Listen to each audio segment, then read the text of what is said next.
welcome to Meanwhile in the West, my weekly series where I read through letters to the editor in my local newspaper, West Australian, and I criticise the stupid people who write in stupid things. First up, Inevitable Conflict, 3rd of October 2014. OK, Carol Peters, reject armed action, letters to 2nd of the 10th. We will all just sit back and not intervene. No tightening of terror laws, no ASIO scrutinising the internet, no paying attention to what the terrorists are doing overseas. We can just sit back and wait for them to come and get us on home soil, as evidenced by 9/11 and local terror attacks. What of our children then? Erica Edelman Crawley. False dichotomy is false. No one, not even Carol Peters, who you are responding to, is suggesting that we should simply sit back and do nothing and wait for the terrorists to attack. What we have noticed so far since 9/11 is that we've had very few terrorist attacks on Australian soil.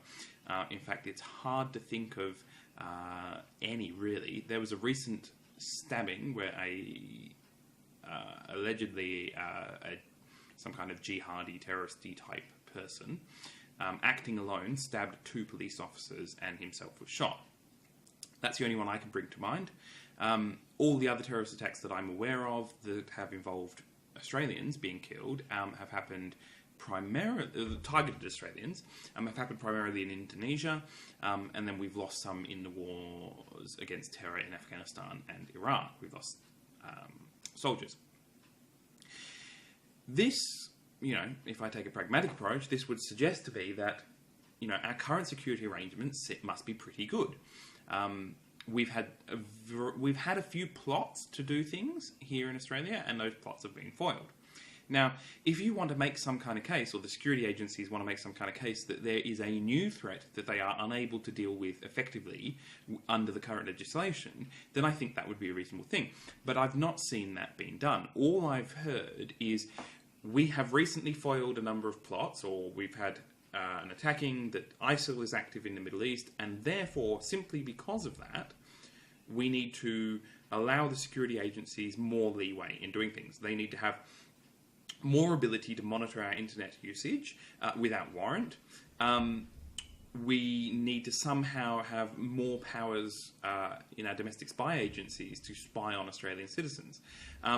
Now, maybe they need them, but I would like to see a case made for that before we accept it. And that's exactly what people have been arguing, is that you actually need to make a case that these powers are going to be useful, that there is some kind of threat that they are to stop. The best I've seen is that they're linking it to Australian citizens who've been travelling to the Middle East, allegedly to fight as jihadis. I say allegedly because the best I've seen is that there are 20 to 30 Australian citizens known to be in the Middle East who are suspected of being jihadis. I'm all for laws here which would allow us to punish these people if they have been, if we can prove that they've been acting as jihadis. I would like to see laws, if they come back, that we'd be able to punish them. I suspect that the federal government's moves to... So the federal government has mooted new laws which would allow them to essentially prescribe regions of the world and say, look, this is a region that is a conflict zone, say Syria, and if you want to travel there as an Australian citizen, you need to show us some cause for going there. You need to basically establish that you need to prove that you have a legitimate purpose for travelling there. I could see this being a reasonable step to take as long as there's safeguards that prevent the government from abusing it. That basically, when there is an ongoing civil war, if you've got good reason to go there, it should be fairly trivial for you to convince the government of that. If you don't have good reason for going there, then perhaps you shouldn't be allowed to go there because the suspicion would be that you're going there to fight. I don't see any problem with that. But that's not what people are arguing against. People are arguing against armed intervention. They're arguing against allowing ASIO to monitor our internet traffic even more so without a warrant at all. These are the kind of things. And nobody is suggesting that we should just sit back and let terror strike us here. We have good security forces who have laws in place that allow them to do all sorts of things, which allow them to prevent terrorist attacks. And so far they seem to be working well. So if you want to argue for that to change, you probably need to bring some evidence to the table. The Naked Truth, 3rd of October 2014. Andrew Probyn, PM's needless comments add to tactics of fear, comment 2nd of the 10th, takes the Prime Minister to task for publicly stating that he finds the burqa to be a fairly confronting form of attire. I have news for you. The majority of Australians are saying the same thing, but privately, for fear of recrimination. Probyn then goes on to say that Attorney General George Brandis wisely said, the way people dress is a matter for them. If this were true, I could stroll down Hay Street naked. I think not. Kevin Standen, Boddington. Okay, so there's a few points in here. First of all, you probably can stroll down Hay Street naked. Now, I'm not entirely up on the law, but it's quite likely that for it to be public indecency or indecent exposure, you need to be more than simply naked. You also need to be, it depends very much on the context. So I know that we've had mass nude events in Western Australia. There's a particular photographer who makes a thing of doing taking photos of mass nude events. And in those cases, the nudity was not deemed to be indecent or, public nuisance or whatever. And so mere nudity is not an issue here. So actually, the idea that the way people dress is a matter for them is broadly true.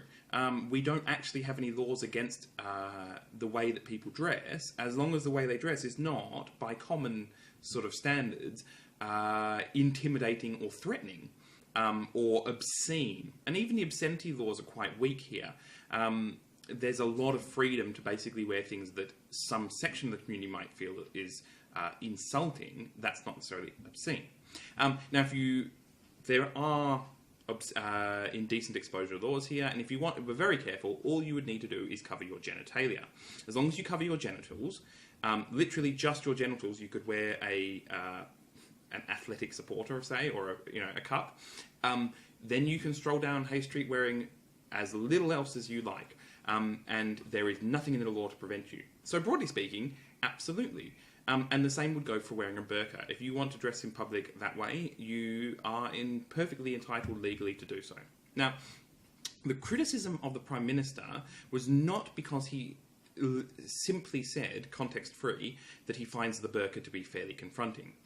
The problem is that in that context, what he's doing is echoing the sentiments, that is, and not just the sentiments, but the cover that racists use, and people who are against Islam in Islamic cultural practices, shall we say, they use this, it's confronting or uncomfortable to me, as a way of somehow arguing that people shouldn't be allowed to dress that way.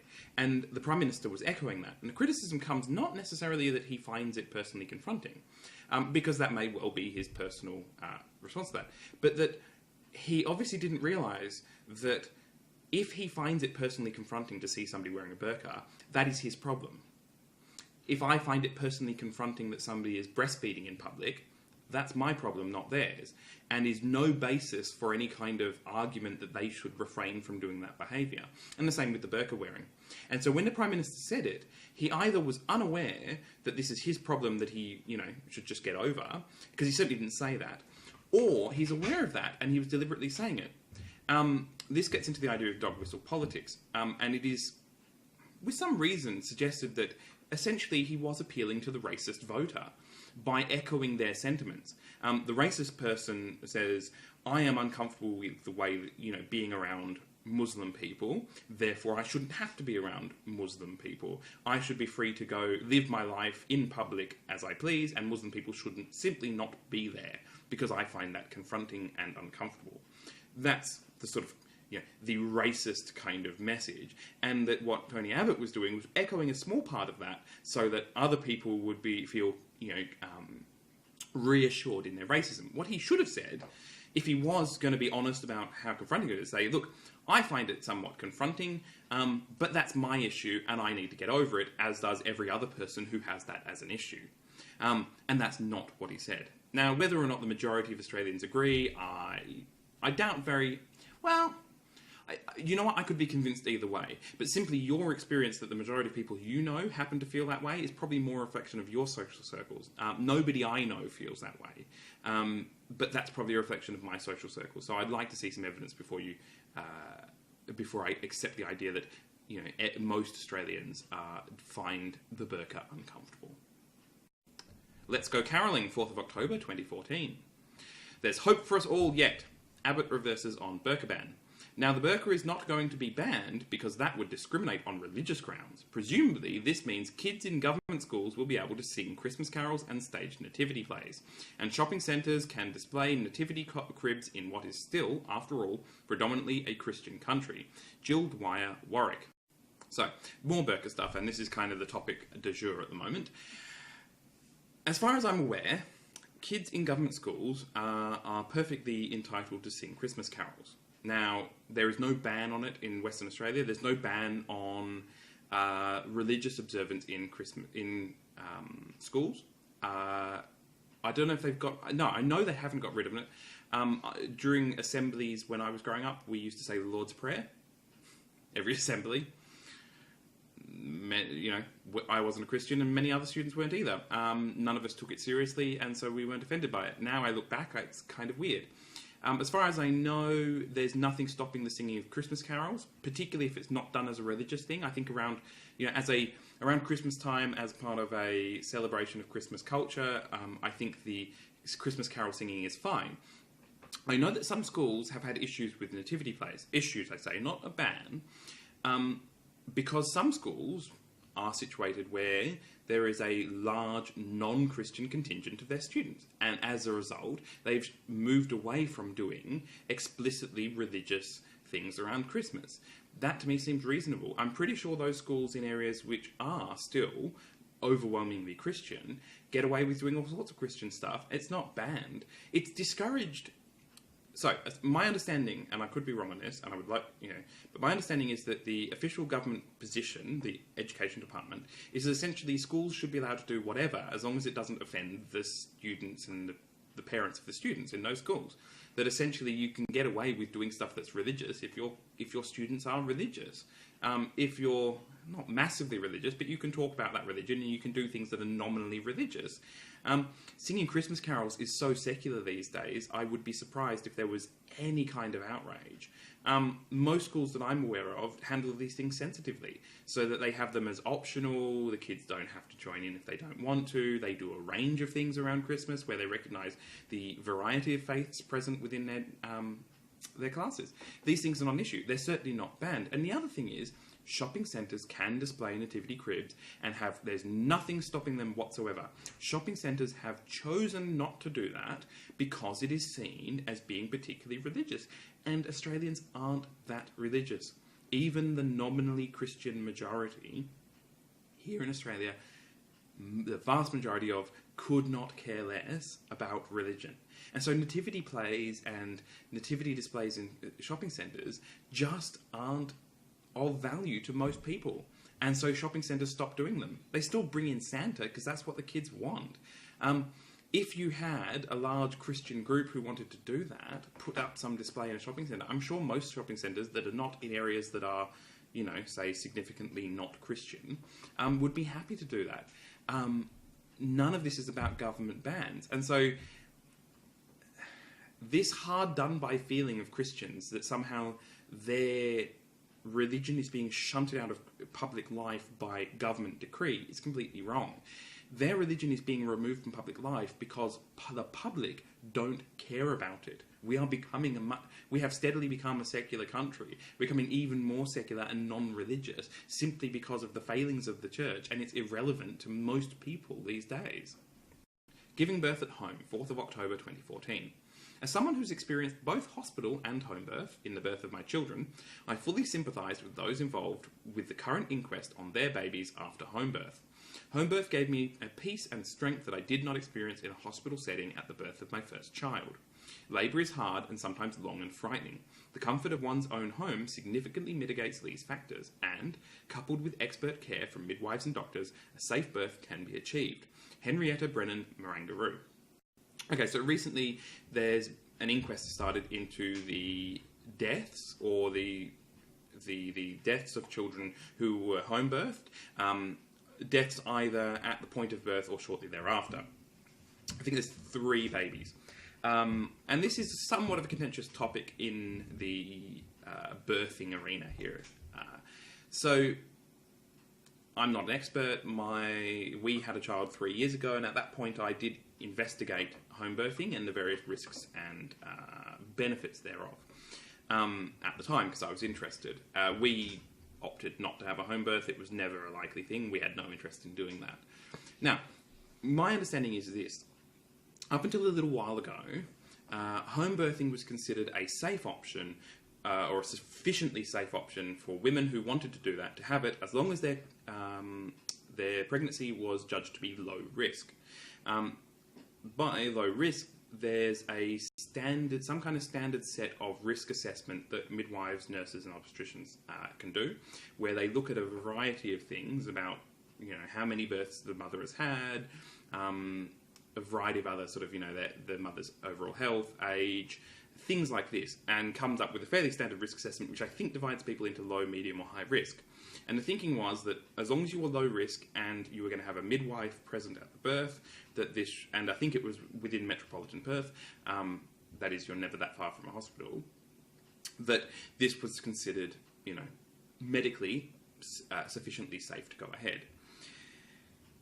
Now, at some point, of note, for those people who are not from here, midwives here are as qualified as nurses. Basically, there's been, over the last little while, a couple of decades or so, there's been a merging of nursing and midwifery to the point where midwives, unlike some areas of the world where midwives are not particularly professional, here they are basically as professional as nurses. So they are much more like obstetric nurses rather than maybe what other countries would call a midwife. So we're talking about professional attendance at the home birth. Now, my understanding is there's been some research done that came out recently that looked at the complications with home births and basically concluded that the current risk assessment protocols, which I think are world's best standard practice type risk assessments, could not distinguish between those mothers who are likely to have complications at a home birth versus those mothers who weren't. And based on this, it was pretty much looked like simply being assessed as a low-risk pregnancy was not enough to avoid unnecessary and harmful complications. I suspect that the current inquest into 3 deaths will come to the similar finding, that we just simply, that birth is inherently unsafe, or risky if you like, and that we cannot, before a birth has started, before a labour has commenced, we cannot adequately predict whether somebody is going to have a birth or a labour that is too risky to be had at home. My understanding is basically that's what the science is telling us. Now, for those of you who are interested, there is a history between midwives in particular on one side and doctors on the other, obstetricians in particular, with nurses generally being in the doctor camp, but not always. That traditionally midwifery has been a sort of a female role which has been non-professional, based a lot on experience. Medicine, on the other hand, has been a very masculine role and has been seen as very scientific. And as pointed out in the letter, birthing under a medical model can be very traumatic for women. So bedside manner and treating women like they are human beings when they're in birth is something which is often lacking. I say this as I've been a patient in a hospital, and I've seen the treatment of not just myself but other patients on the ward, where people are not treated as people but as patients. I've personally had friends who've had terrible experiences birthing here and not being treated as people but rather as just as patients, but even worse, as incubators for children. Or incubators for baby, to whom medical treatment is done to them with a sort of implied consent because the doctor knows best. These kind of experiences turn a lot of women off birthing in a hospital setting, and quite rightly.